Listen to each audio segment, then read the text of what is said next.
everyone, it's David here, and today, obviously, there's only one subject which we'll be discussing. Any of us will be discussing, and that is, of course, the news that Walter Smith passed away this morning. And I know that some organisations have tributes ready when very famous people are ill. Well, we don't, because truthfully, no matter what I heard or what rumours there were, or even factual announcements from the club, I thought he was indestructible. And that's, I think, why this morning has been such a profound shock, as well as a devastating loss to all of us. So I'm just going to share some of my thoughts with you this morning about Walter Smith and what it means to me personally, what it means to us as a family, as a community, and to try and pay a very small tribute to him and amongst the deluge of tributes that will be coming to him from all over the football world, because Walter Smith was a gentleman in a business that doesn't really have many of them. Walter Smith had class and he had dignity, and as Martin once put it, he strides the history of our football club like a colossus. And the thing is that we don't lack for heroes in the Rangers story. So to be one of them, you've got to be special. To be possibly the one, well, that says it all. There was a wonderful photograph last season that you'll all recall, I'm sure, when Walter, Graham Souness and Steven Gerrard did RTV, and brilliantly a friend put it to me, said, "Oh look, there's Graham Souness and Steven Gerrard with the Rangers manager." And I just think that's the most beautiful way of summing it up that there possibly could be. Walter's career as a player, he used to joke about it, of course. He was a decent player, but never really won at the heights. But it was in coaching that he really, really came to prominence. First of all, at Dundee United with Jim McLean. And don't underestimate what that was. They took Dundee United to a league title in 1982-83. They took them to the European Cup semi-final, where 2-0 up against Roma from the first leg, they were basically undone by a referee. Otherwise, they would have gone on to the final to face Liverpool. Can you imagine a club like Dundee United in the European Cup final? That's how close he came. And of course, he also was involved in the Scotland national team at the time, back when Scotland genuinely had world-class players. His Rangers story, which had began as a child back in Carlisle, would continue when he went, when Graham Souness called in 1986 and said, "I'm going to be taking over at Rangers, do you want to come?" And you have to remember that it was a gamble for Walter. He was part of the furniture at Dundee United, who at the time were playing European football every year, chance of winning trophies, etc. And Rangers had been an absolute mess in the early 80s. Rangers were an absolute disaster pre-Souness, but he went and was an enormous part of Graham Souness' success. So much so that when Graham Souness departed for Liverpool, that David Murray resisted calls for a higher profile manager, and there were big names linked at the time. Franz Beckenbauer was linked, George Graham was linked, but he said no, it's going to be Walter, and was rewarded with 9 in a row, umpteen trophies, and of course that fabulous 92-93 run where again Walter came within an inch of a European Cup final. And that is still a performance which will be unmatched by any team from this country. Nobody will ever get as close to that level as he did that season. He left in 98 after the pressures of the last few years really, I think, had got to everyone. It was time for a change, but he didn't rest in his laurels. He went down to England, to Everton, a club who at the time were going through some devastating financial worries, and that really hampered him in his 4 years there. But he kept them up, and at the time that was an achievement, and God knows what would have happened to Everton had they gone down in that period. You look at some of the big clubs in England, Sheffield Wednesday an example, Leeds recently, that once you go down there, no guarantee you get back up. But Walter had kept them in the Premier League and able to go on and be the rich and reasonably successful club they are at the moment. And then he, of course, famously had a spell as Manchester United assistant manager under Sir Alex Ferguson. How respected in the game do you have to be that when Sir Alex Ferguson needs somebody to help him out, when Sir Alex Ferguson says, I need a hand, he turns to you? And Walter went in there and, again, success in the short period he was there. Of course they picked up a trophy when he was there because he's Walter. That's what he did. He then took over the Scottish national team, which were a joke past Bertie Vogts. And Walter brought back respect. Suddenly Scotland were hard to beat. Suddenly Scotland were picking up results. And that was all down to him and his management style.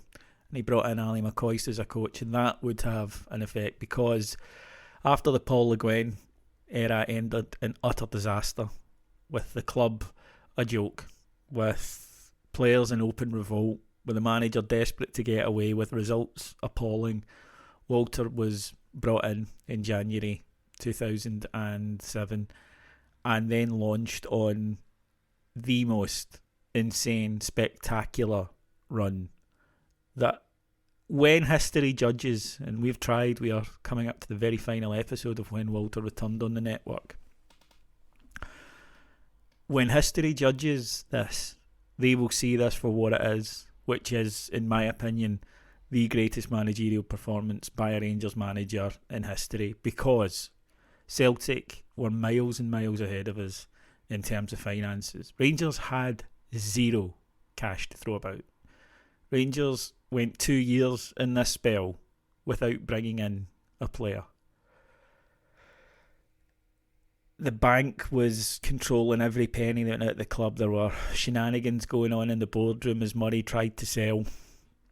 And Walter not only kept the ship afloat through these troubled waters, Walter guided us to the most incredible season that I think any of us will ever experience, when he took us all the way to the Europa League final in Manchester. And we couldn't quite go over the line there, but realistically, with all due respect, for that squad to have got there was an incredible feat of management. And even though the insane amount of games that we had to play with no help at all from Scottish football got us over the line, it cost us getting over the line, my apologies, we still won 2 trophies because that's what he did. He picked up silverware. Walter was not one of life's lucky losers. Walter was not one of life's, well, we did our best, or we played, or we entertained. Walter was like, what did we win? And we won 2 trophies even when the season ended in disappointment. But for the next 3 years we wouldn't be denied in that league. And no matter how close Celtic got, no matter how much they thought the tide was turning, it never did, as Walter continued to find ways to win. He announced his retirement at the end of season 2011, and of course he signed off with that incredible day at Kilmarnock and the 5-1 victory. And of course he would subsequently be the chairman of the club during that very difficult spell that we all went through post 2012. And I'm so delighted that he got to see the good guys win, and he got to see 55, and he got to see his team back the champions of Scotland and at the top of the league, where they should be, and where for so much of his life he had put us.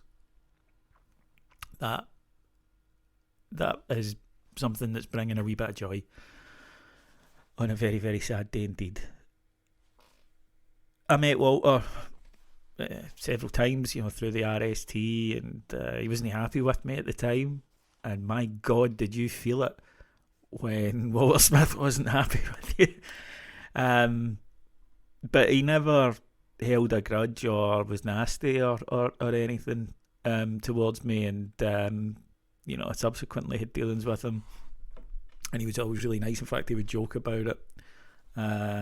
And once said to me, he said, "I mind you coming in for that meeting, you look terrified." I said, "I was terrified. I am still terrified."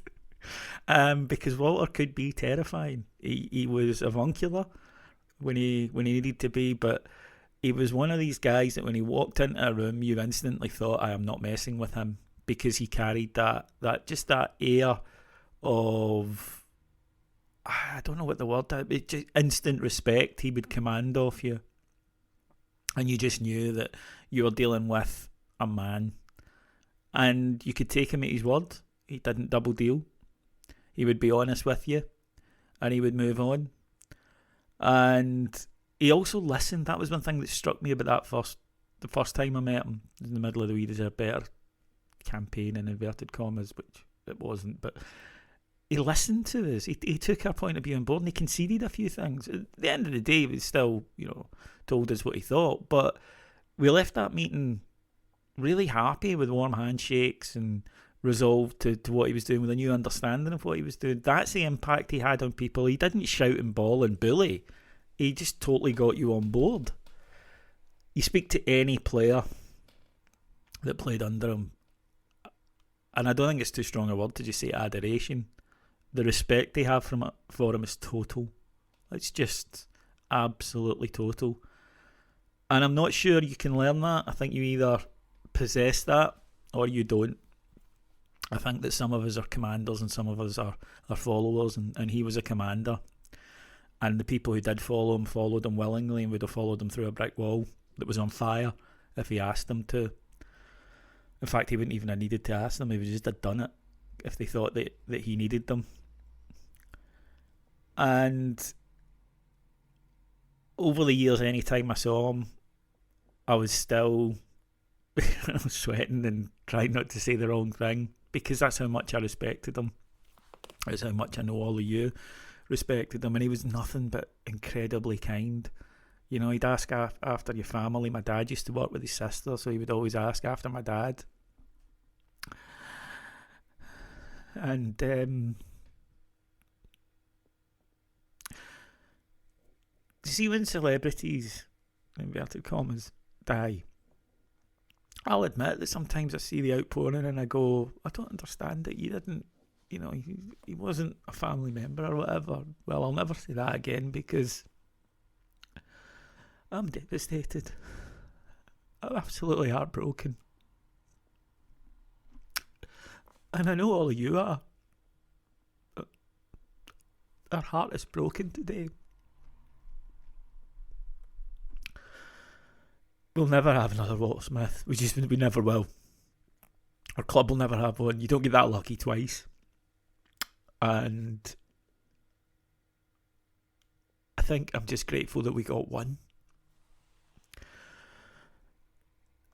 This football club only continues to be what it is because of the sweat and the toil of people with talent.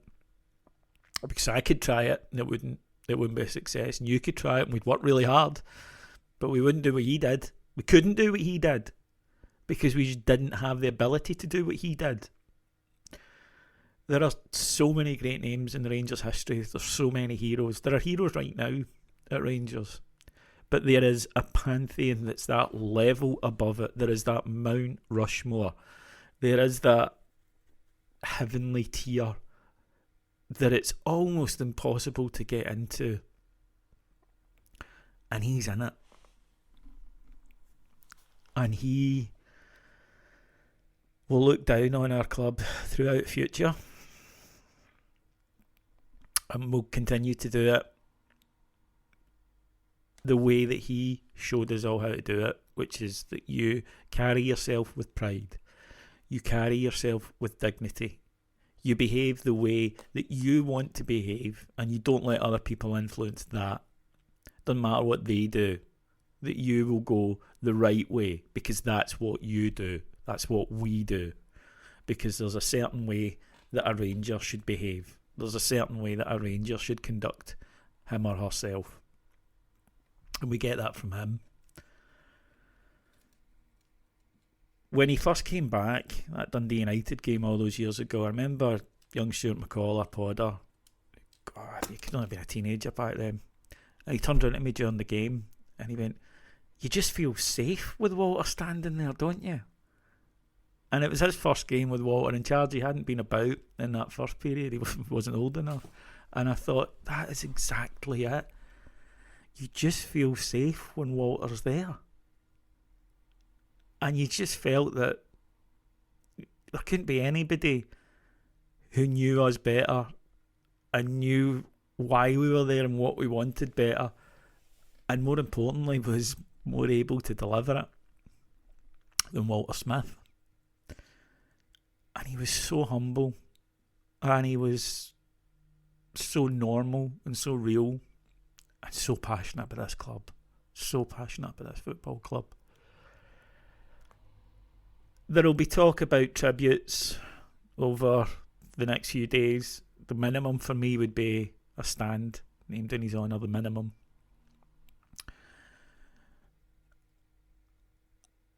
But that's all for another day. Right now is just a day for us to get together, give each other a hug and tell stories about how great he was.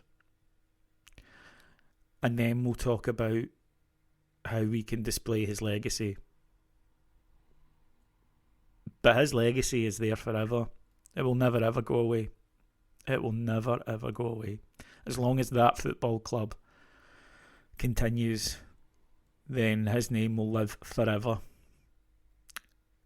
He was beloved in every manner of that word.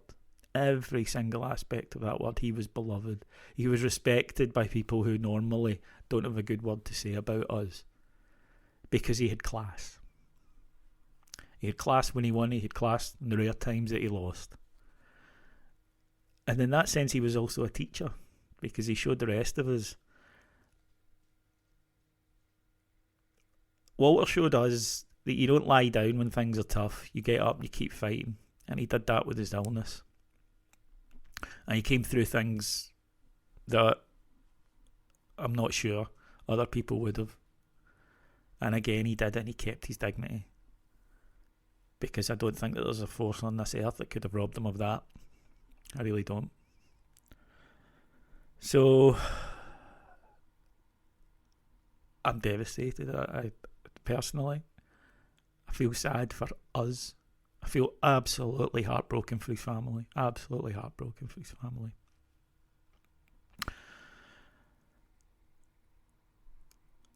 A huge light has gone out of our lives today, folks. And it's okay to feel bad about it, and it's okay to feel sad about it. How could you not? And I suppose I've tried to come up with a fitting way to end this, and I don't have one. How can I? All I can say is it was an absolute pleasure. Thank you, Walter Smith, for what you did when I was a little boy, when I was a teenager, and then when I was a man. Thank you for everything you brought to our football club. And we can promise you that you will never, ever be forgotten. You are, and forever will be, the Rangers manager.